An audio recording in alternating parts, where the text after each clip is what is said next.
Ini cara orang yang ingin anaknya menjadi kuat, menjadi baik, ditutup, jangan dipamerkan anak itu. Padahal sanggup untuk dipamerkan, tapi jangan, tunggu izin Rasulullah. Kalau udah dapat izin Rasulullah, silahkan tampil. Jangankan orang yang mendidik agama tampil izin Rasulullah, sedangkan orang penyanyi kada wani tampil kecuali udah siap semuanya. Assalamualaikum warahmatullahi wabarakatuh. Alhamdulillah, salatu wassalamu ala rasulillah, amma ba'd. Kaum muslimin yang dirahmati Allah subhanahu wa ta'ala, cerita khurafat, khususnya orang-orang yang mengaku ketemu dengan Nabi Muhammad SAW dalam kondisi sadar, ini cukup banyak beredar dengan berbagai macam versi. Ada yang mengaku di majelisnya didatangi oleh Nabi Muhammad SAW, sehingga ketika berceramah orang tersebut langsung berekspresi terdiam, seolah-olah dia sedang mengetahui hadirnya Rasulullah SAW pada saat itu. Kemudian ada yang pura-pura terkejut dan seperti orang yang sesak nafas ketika merasakan kehadiran Rasulullah SAW di majelis tersebut. Dan masih banyak lagi cerita-cerita versi lain tentang orang-orang yang mengaku bertemu dengan Nabi Muhammad SAW dalam keadaan sadar. Di dalam sebuah ceramahnya, Buya Yahya menjelaskan tentang permasalahan orang-orang yang mengaku bermimpi bertemu dengan Nabi Muhammad SAW dan bertemu Nabi secara sadar. Buya Yahya mengatakan terlepas dari mungkin dan tidak mungkinnya bertemu dengan Nabi secara sadar, dan juga tentang perselisihan di kalangan ulama di dalam berpendapat tentang mungkin atau tidaknya bertemu dengan Nabi Muhammad SAW dalam keadaan sadar, ada hal yang menarik yang dikatakan oleh Buya Yahya. Buya Yahya mengatakan, kalaupun benar seseorang yang dikatakan orang soleh itu bermimpi bertemu dengan Nabi Muhammad SAW atau bertemu Nabi secara langsung dalam kondisi sadar, orang itu dipastikan akan menjadikan permasalahan tersebut sebagai rahasia terbesar yang tidak pernah dia ceritakan kepada orang lain. Dan dia tidak akan mengumbar-ngumbar cerita tersebut, terlebih bercerita di mimbar-mimbar. Apalagi menunjukkan di hadapan jamaahnya bahwasanya ketika sedang bermajelis, dia merasakan dan melihat kehadiran Rasulullah SAW.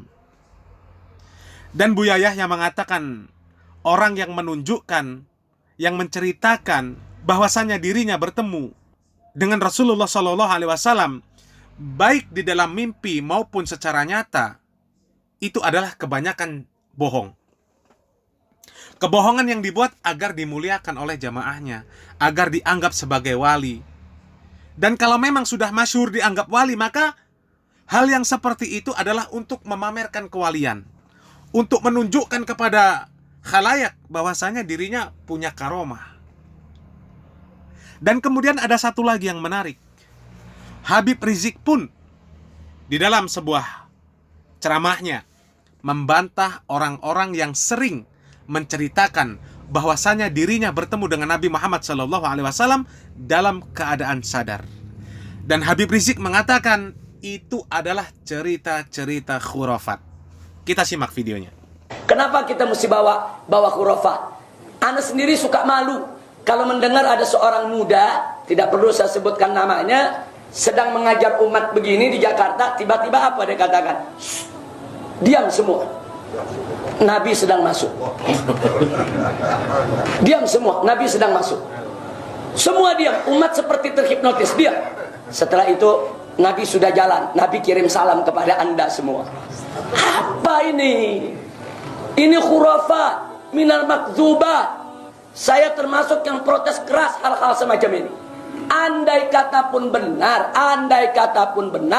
menurut sejarah para aulia, tidak ada wali yang memamerkan kewaliannya. Tidak ada wali yang memamerkan kewaliannya. Tidak ada wali yang memamerkan kewaliannya. Apa di sini memamerkan? Mempertontonkan. Andai kata benar ada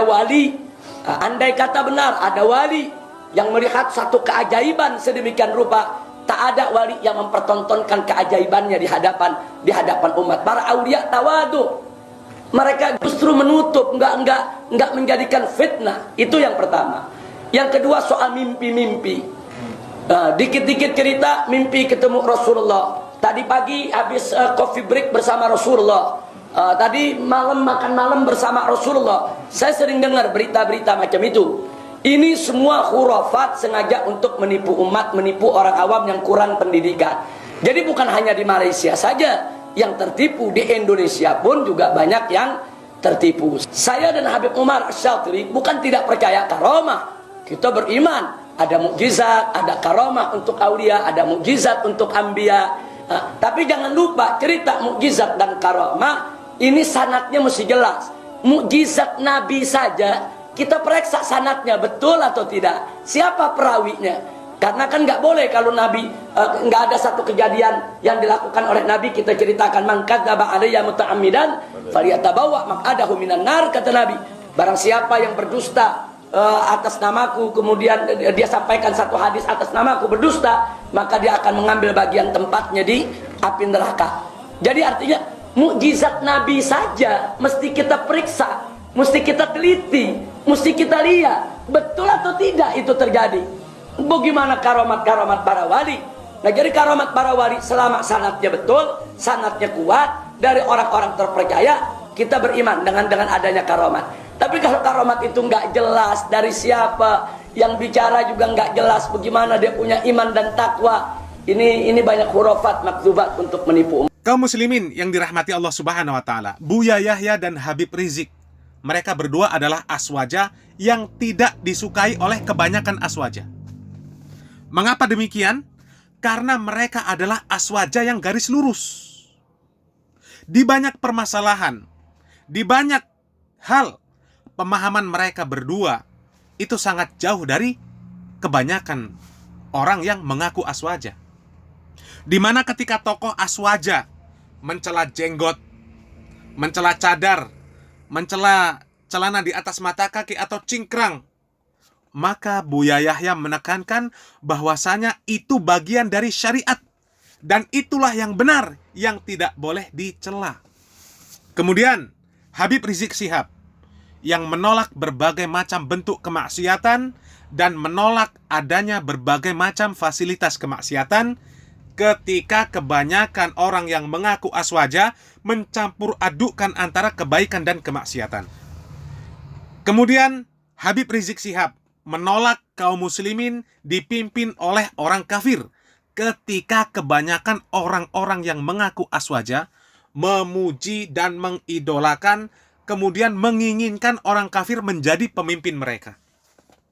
Dan masih banyak hal yang membuat kebanyakan aswaja tidak menyukai terhadap mereka berdua.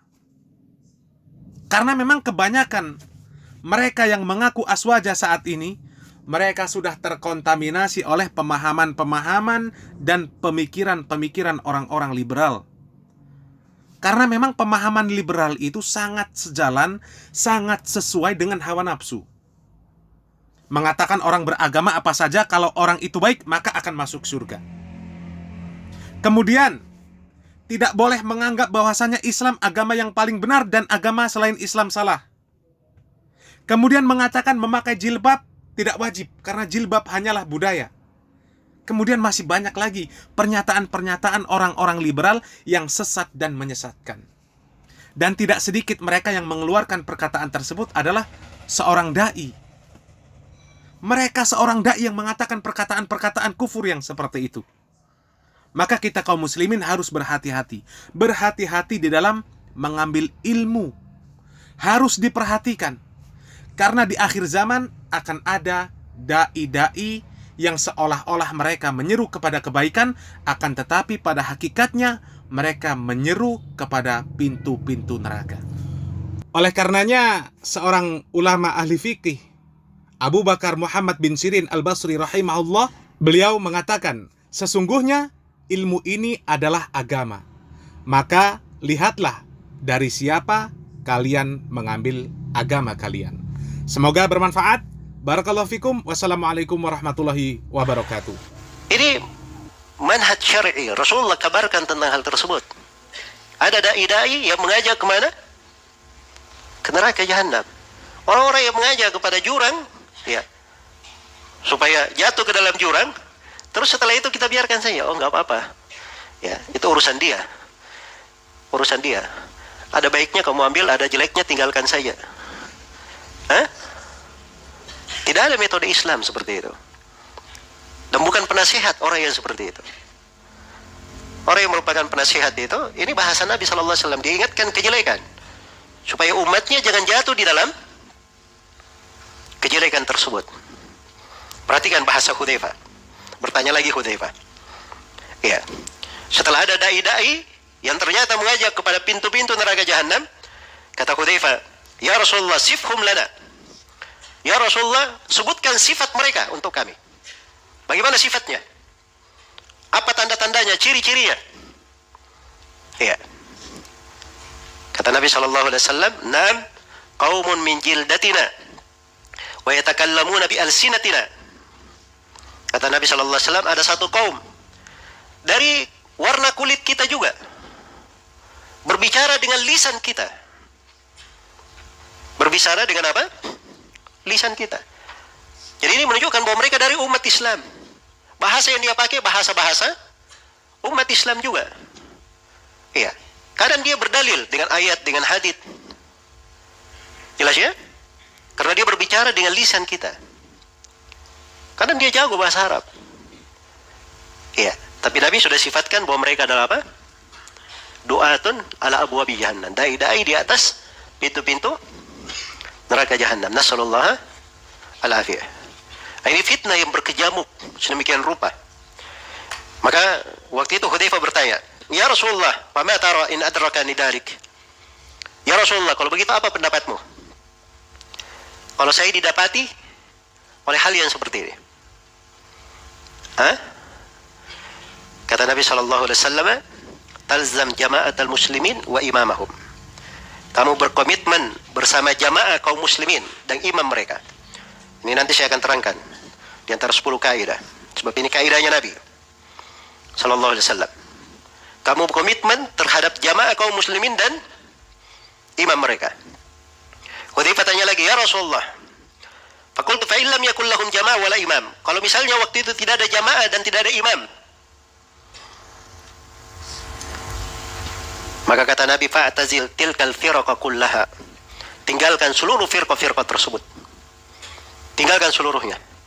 Walau anta adda ala asli syajaratin hatta yudrikakal maut wa anta la dalik. Jadi kalau tidak ada jemaah kaum muslimin, tidak ada imamnya, maka tinggalkan seluruh firqa-firqa, kelompok-kelompok. Walaupun kamu itu harus menggigit akar pohon sampai kematian datang menjemputmu, di kondisi kamu tetap di atas hal itu. Iya. Maka ini hadits luar biasa ya. Penjelasan dari Nabi Sallallahu Alaihi Wasallam bagaimana seorang yang berpegang dengan sunnah itu, bagaimana nikmat Islam itu. Jadi kalau orang ingin berpegang dengan Islam yang dibawa oleh Nabi Sallallahu Alaihi Wasallam, itu tidak ada jalan kecuali dia mengikuti keislaman yang ada di masa Nabi Sallallahu Alaihi Wasallam. Nah, itulah kebaikan yang dikatakan kebaikan murni, tidak ada asapnya. Iya. Nah, itu Rasulullah sallallahu alaihi wasallam di masa-masa fitnah, beliau mengatakan kepada para sahabat sebagaimana dalam hadits Abu Waqid Al-Laythi, "Tarji'una ila amrikumul awwal." Hendaknya kalian kembali kepada perkara kalian yang pertama. Itulah jalannya Nabi sallallahu alaihi wasallam dan jalan para sahabatnya. Baik. Maka tampak dari sini ya, sangat penting sekali seorang itu membedakan apa itu sunnah dan apa itu bid'ah. Itu dibedakan oleh Nabi Sallallahu Alaihi Wasallam. Bahkan Islam ini datang untuk membedakan antara kegelapan dan cahaya, antara kebenaran dan kebatilan, antara petunjuk dan kesesatan. Itu sangat jelas perbedaannya.